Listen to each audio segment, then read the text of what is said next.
Bonjour et bienvenue. Je suis heureux que vous ayez pris ce temps pour partager ce moment avec nous. J'espère qu'ils vont contribuer à votre édification, qu'ils vont vous permettre de grandir et d'éclairer le chemin devant vous. Il y a quelque temps de cela, j'ai pu regarder sur une émission un effort d'évangélisation qui m'avait interpellé. C'était un groupe d'hommes forts, bien musclés et bien habillés pour mettre en évidence leurs muscles et leurs forces. Je me souviens, un de ces hommes était en train de soulever un poids. Vraiment, vous voyez, c'était immense. Et puis, pendant qu'il est en train de soulever ce poids-là, il crie ce verset, « Je puis tout par celui qui me fortifie ». Et alors que j'appréciais l'effort créatif de chercher des moyens, de mettre en relation peut-être le sport et d'avoir des possibilités créatives d'évangélisation, quelque chose dans cette image m'a dérangé. Et c'est le simple fait que cette image véhicule un verset ou l'idée qui est supposée avoir dans un verset hors de son contexte pour nous faire comprendre quelque chose qui n'est pas l'idée de l'origine. Et je pense que c'est quelque chose qui est tout à fait caractéristique de notre époque et de la manière dont nous vivons. Nous voulons prendre certains passages bibliques et nous les approprier, pas réellement dans leur contexte, pas réellement peut-être selon leur pensée, mais nous voulons nous les approprier dans la manière dont nous vivons et mettre dans le contenu ce que nous y voyons. Ainsi, on voit dans certaines branches de la vie chrétienne des personnes qui développent une sorte de théologie du triomphalisme, où l'idée c'est que je peux tout faire. J'ai la force de Dieu en moi, donc tout ce que j'ai envie de faire, je peux le faire. Tout ce que j'entreprends, ça va réussir. Il ne suffit que juste de puiser dans cette force qui est en moi, et puis je vais réussir. Je vais réussir dans les domaines que j'entreprends. Je vais réussir tout ce que je désire d'entreprendre, je vais réussir.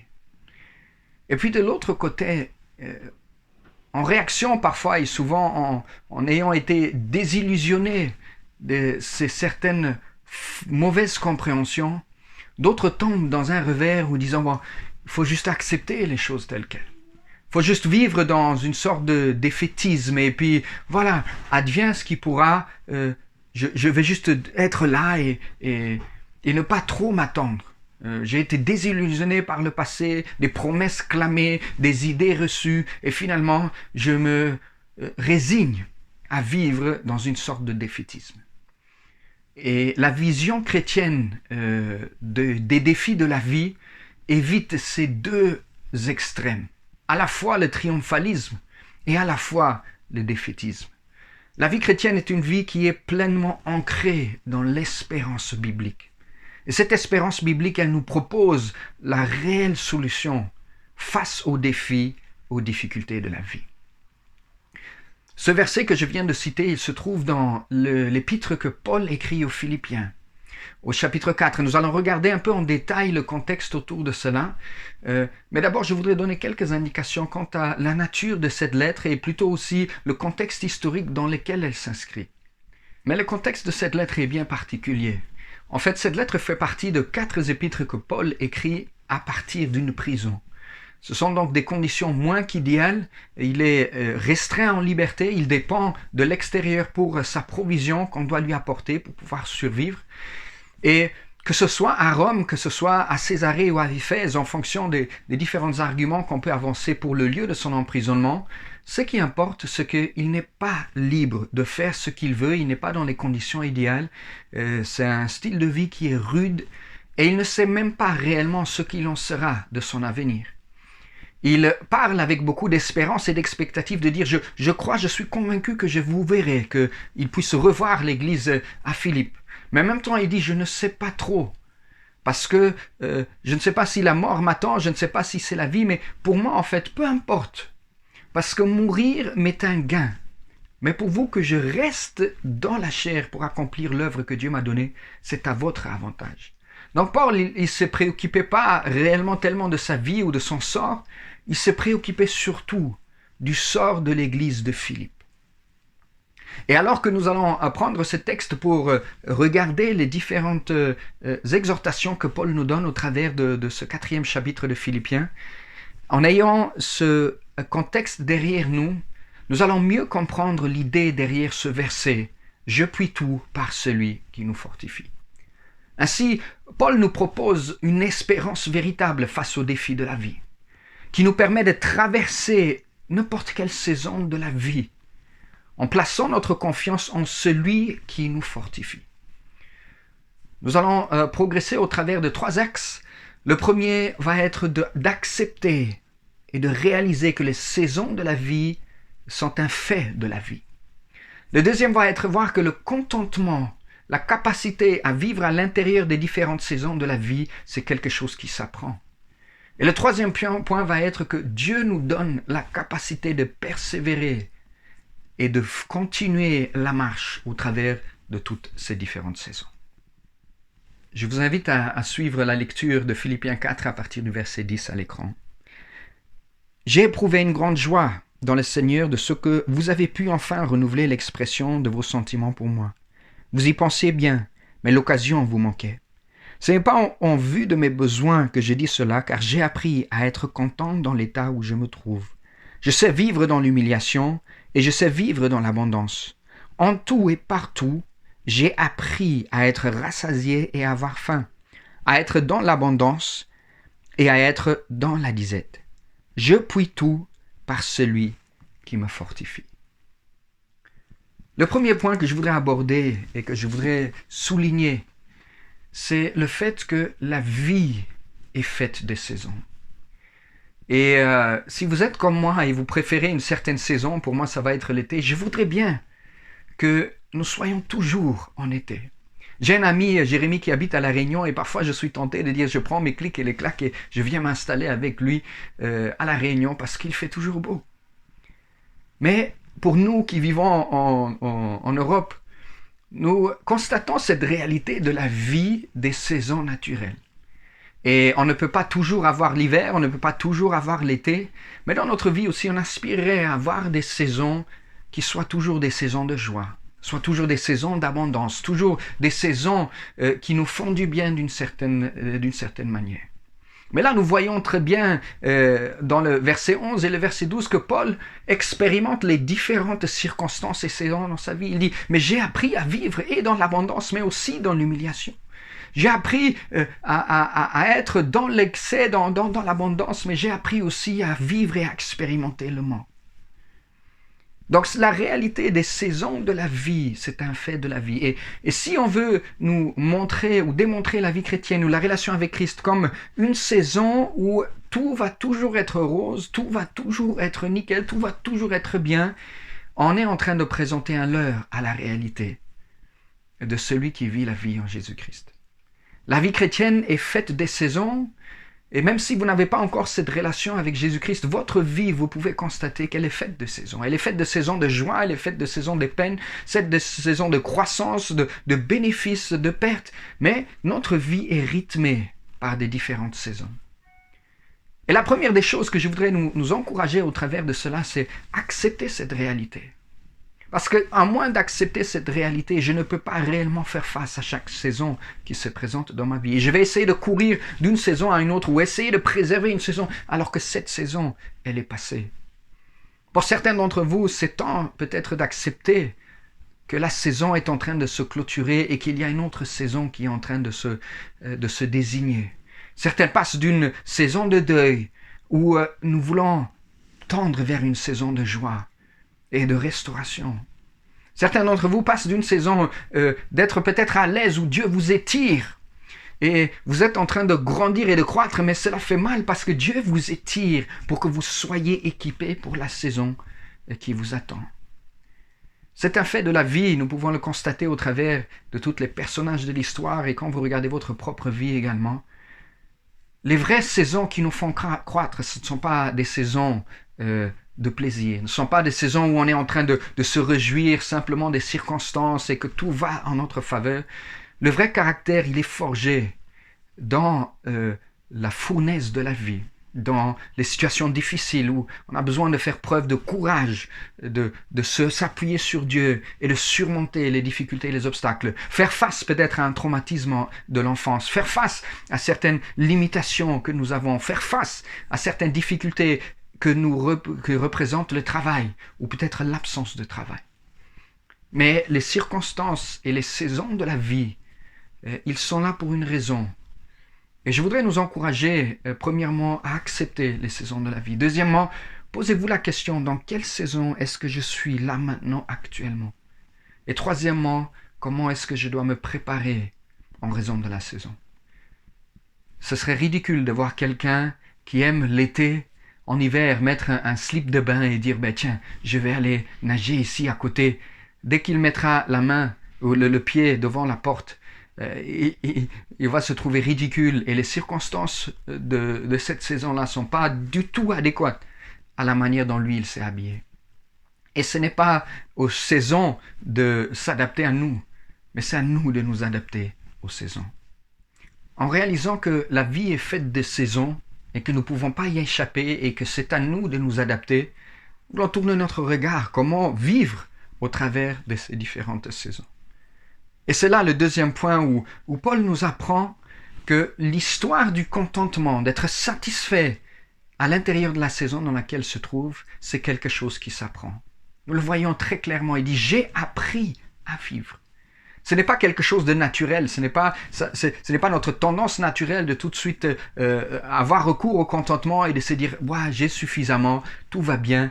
Mais c'est de notre nature et en plus la société nous pousse dans cette idée-là de dire en fait j'ai besoin davantage, je serai heureux une fois que je suis marié, je serai heureux une fois que j'ai ce travail de mes rêves, je serai heureux une fois que mon mari commence à changer, je serai heureux une fois que... Et vous pouvez rajouter cette liste. Mais Paul nous propose un autre secret, il nous dit le secret de traverser les circonstances et les saisons de la vie, c'est le secret du contentement. Le terme qui est utilisé pour dire « j'ai appris », c'est le même terme qui est à l'origine du mot « disciple ». Manthano, ça veut dire « apprendre » en grec, et mathetes, c'est le disciple, parce que c'est le disciple qui apprend auprès du maître. Donc Paul, ce n'est pas quelque chose qui était naturel pour lui, mais c'est quelque chose qu'il a appris. En étant exposé à ces différentes saisons, dans ces saisons, il a appris à être content dans l'état où il se trouvait. Le deuxième terme qui est intéressant lorsque nous regardons ici l'idée d'être initié à un secret, le secret du contentement.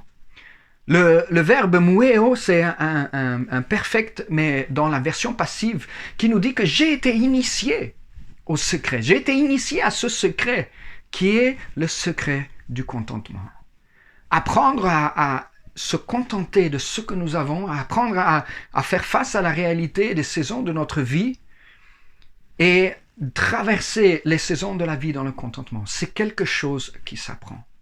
Et peut-être là vous êtes en train de dire, oui, écoute Alexis, je comprends que le secret de la vie, c'est le contentement pour traverser les différentes saisons, et je comprends que c'est quelque chose qu'il faut apprendre, mais comment faire concrètement? Et c'est là, l'apôtre Paul va nous aider au travers de sa lettre à l'église de Rome. Il nous dit au chapitre 12, « Ne vous conformez pas au siècle présent, mais soyez transformés par le renouvellement de votre intelligence, afin que vous discerniez quelle est la volonté de Dieu, ce qui est bon, agréable et parfait. » L'histoire de la transformation de notre intérieur commence aussi avec l'histoire de notre pensée. La manière dont nous réfléchissons, la manière dont nous posons un cadre, une histoire autour des faits de notre vie, va nous permettre de changer et de transformer notre regard de la vie. Plutôt que de se poser la question, non, cette saison, je veux sortir de cette saison, nous pouvons changer le cadre en disant, Seigneur, qu'est-ce que tu veux que j'apprenne au travers de cette saison? Qu'est-ce que tu veux changer en moi au travers de cette saison que je suis en train de vivre? Qu'est-ce que tu veux? Est-ce que c'est une saison où j'apprends tout simplement à être au bénéfice de ta grâce et tout roule comme sur des roulettes, Seigneur, je veux te célébrer, te rendre toute la gloire, être reconnaissant pour la saison, vivre l'instant présent dans une reconnaissance. Est-ce que c'est quelque chose où tu es en train de forger mon caractère, où tu veux pointer du doigt certaines de mes faiblesses que tu as envie de changer et de transformer parce que tu veux me rendre prêt pour une autre saison qui m'attend? Mais c'est quelque chose qui s'apprend d'abord au travers du regard que nous posons sur nos circonstances et sur les saisons. Être transformé, être renouvelé dans notre intelligence consiste d'abord à aligner notre regard de la vie sur celui du Seigneur. Voir la vie au travers de ses yeux et de son regard. Et peut-être dans une saison dans laquelle vous êtes en train de vivre, vous êtes en train de vous plaindre peut-être des circonstances du travail, peut-être de votre vie maritale, de vos enfants, et tout ce que vous voulez, c'est que ça change. Mais peut-être que Dieu veut utiliser ça pour vous changer vous, pour me changer moi, au travers des choses que nous sommes en train de vivre. Et peut-être que lorsque vous voyez la frustration, vous allez au bout et dire, mais je suis vraiment frustré dans la vie, par exemple, par ma vie maritale. Peut-être que vous avez une mauvaise conception, une notion de la vie maritale, et vous vous attendez à ce que ce soit votre mari ou votre épouse qui comble le bien de votre vie, qui comble ce vide, et vous mettez quelque chose sur ses épaules qu'il est incapable ou qu'elle est incapable de vous apporter. Seul Dieu est celui qui répond aux désirs, aux aspirations les plus profondes. Et du coup, peut-être, vous pouvez réajuster. En réalisant cela, vous réalisez que non, cette saison-là m'apprend que mon regard de la vie n'est pas aligné et ajusté. Donc ne fouillons pas les différentes saisons, mais posons-nous la question, Seigneur, qu'est-ce que tu veux m'apprendre au travers de cette saison? C'est donc recadrer notre vision de la vie à la lumière de la parole de Dieu et à la lumière de l'éclairage du Saint-Esprit. Alors que nous faisons ce voyage introspectif, nous posons la question, mais qu'est-ce qui, au fond de moi, est si difficile? Et pourquoi est-ce que c'est si difficile? Les souffrances dans la vie, j'ai bien aimé, quelqu'un disait un jour que Dieu ne gaspille pas les souffrances, mais il les transforme lorsque nous lui apportons ces souffrances. Et il les transforme dans un chemin de croissance et de victoire. Mais c'est à nous de lui apporter nos souffrances. Ne gardons pas les souffrances, ne gardons pas les blessures, ne gardons pas les cicatrices de la vie pour nous-mêmes. Nous pouvons les donner à Dieu. Et Dieu nous apprend au travers de toutes ces différentes saisons de la vie le secret du contentement. Nous avons vu que les différentes saisons de la vie, c'est un fait de la vie. Et il nous revient d'accepter cela, de discerner la saison et de nous adapter en conséquence. Après, nous avons vu que Paul, il nous exhorte d'apprendre ce principe, ce secret du contentement pour traverser chaque saison de notre vie. Et là, nous nous tournons vers ce troisième aspect dans ce texte qui se trouve au verset 13, qui nous dit tout simplement « Je peux tout par celui qui me fortifie ». L'apôtre Paul est sans détour en affirmant que la source de sa force n'est pas lui-même, mais c'est celui qui le fortifie. Nous n'avons pas en nous toutes les capacités, les ressources. Il ne suffit pas tout simplement de juste, entre guillemets, avoir la force intérieure pour faire. Paul dit que ce n'est pas moi, mais c'est celui qui me fortifie. Celui qui me fortifie me donne la capacité de traverser. Si vous comptez sur vos propres forces, si vous comptez sur vos propres ressources, vous allez vous heurter à des situations qui sont insurmontables par vous-même. Et le poids ou le point, entre guillemets, de détour ou le point de conversion arrive à un niveau de la vie où on réalise cette vie n'a pas été conçue pour que je la vive moi-même, par mes propres forces, mais elle a été conçue pour que je vis cette vie en m'appuyant sur Jésus-Christ. C'est celui qui nous fortifie. Et Paul nous dit que c'est avec lui, lorsque je m'appuie sur lui, qu'il est en train de me fortifier constamment. Les deux verbes sont au présent et surtout dans l'aspect grammatical du présent en grec koiné, c'est l'idée de la continuité. Il est constamment en train de me fortifier, sans relâche, tout le temps, en tout temps. Il est celui qui me fortifie. Et c'est là où je voudrais vraiment nous interpeller sur cet aspect qui ne va pas dans le sens du triomphalisme et qui ne va pas non plus dans le sens du défaitisme. Parce que Paul ne nous dit pas, en fait, en toute chose, j'ai toujours vécu dans le bonheur absolu, dans la facilité la plus absolue. Toute la vie m'a réussi et m'a souri en tout temps. Nous voyons sa vie, nous voyons sa biographie, nous voyons à quoi les difficultés auxquelles il faisait face, les différentes souffrances, les différents combats. Mais au travers de toute cette saison de sa vie, il a appris le contentement par celui qui l'a fortifié tout au long de ce chemin. Donc, soyons pas des personnes qui tendons vers une idée triomphaliste, parce que tôt ou tard, nous serons désillusionnés. Et n'adoptons pas non plus cette idée de dire que non, je suis défaitiste, qui suis-je? Moi, je ne peux rien faire. C'est vrai que par toi-même, tu ne peux rien faire. Mais tu peux tout par celui qui te fortifie. Ne sois pas donc ni triomphaliste, ni défaitiste. Je voudrais te proposer une alternative. Sois espérantiste. Et là, non, je ne parle pas de la pratique de l'espéranto, cette langue commune, mais je voudrais te suggérer que la vie véritable en Christ, c'est une vie basée sur une espérance vraie. Cette espérance que Christ nous a dit dès qu'il a quitté cette terre en disant « Je serai avec vous tous les jours de la vie ». Et c'est cette réalité que Paul dit qu'il est là pour me fortifier en tout temps. Quelle que soit la saison que je traverse, quelles que soient les difficultés auxquelles je fais face, je réalise que je peux tout par celui qui me fortifie. Si tu fais face à une situation où tu dis je n'en peux plus, je veux t'encourager à tourner ton regard vers celui qui te donne cette espérance et qui te dit je suis avec toi. Quelles que soient les circonstances que tu es en train de traverser, je suis capable de te fortifier. Fais-moi confiance. Et pour conclure, je voudrais vous proposer cette petite histoire que j'ai lue récemment, qui vient d'un rabbin du 19e siècle.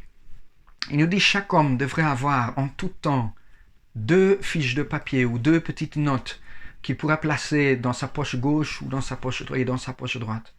Et sur l'une de ces feuilles de papier, la feuille de gauche ou de droite comme vous voulez, est écrit « Tu n'es que poussière ». Et sur l'autre feuille est écrit « Et le monde a été créé pour toi ». C'est cette dualité, cette réalité de la vie chrétienne que oui, nous ne sommes que poussière, mais nous avons une valeur extraordinaire aux yeux de Dieu et qu'il a créé tout ce que nous avons pour que nous puissions jouir de sa création, pour que nous puissions accomplir les projets, les plans qu'il a pour nous. Et c'est une réalité que nous ne voulons pas obscurcir, mais que nous voulons pleinement embrasser. Je vais vous encourager dans la même idée de ce rabbin, qui nous, lorsque vous êtes en train de traverser une saison, vous êtes à la hauteur, au sommet de toutes vos espérances, de prendre cette feuille dans votre poche qui vous suggère et qui vous rappelle cette réalité, je ne suis que poussière. De ne pas vous enorgueillir du succès que vous pouvez avoir, de la richesse que vous pouvez créer, de tous les exploits que vous avez à faire, mais que vous réalisez que je ne suis que poussière. Et si j'ai pu faire ce que j'ai fait, je l'ai fait seulement par celui qui me fortifie. Et lorsque vous êtes dans une saison où vous semblez, rien ne marche, où vous dites, mais je suis dans une situation de la vie où je me demande même, est-ce que je vais survivre?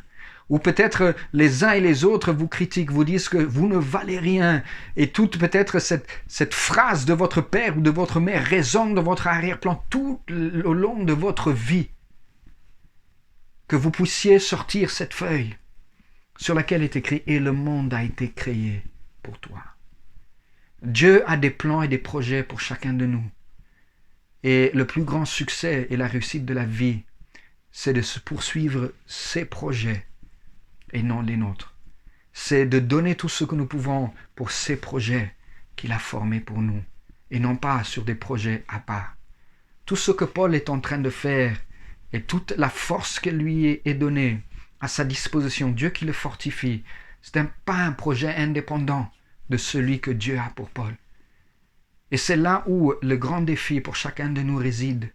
Sommes-nous prêts à relâcher nos propres projets, les aspirations peut-être que nous pouvons avoir à l'intérieur, pour réellement faire de sa volonté, de son projet, le projet de notre vie. Et c'est là où nous avons cette promesse qu'il est avec nous. C'est là où nous pouvons nous appuyer sur celui qui nous fortifie.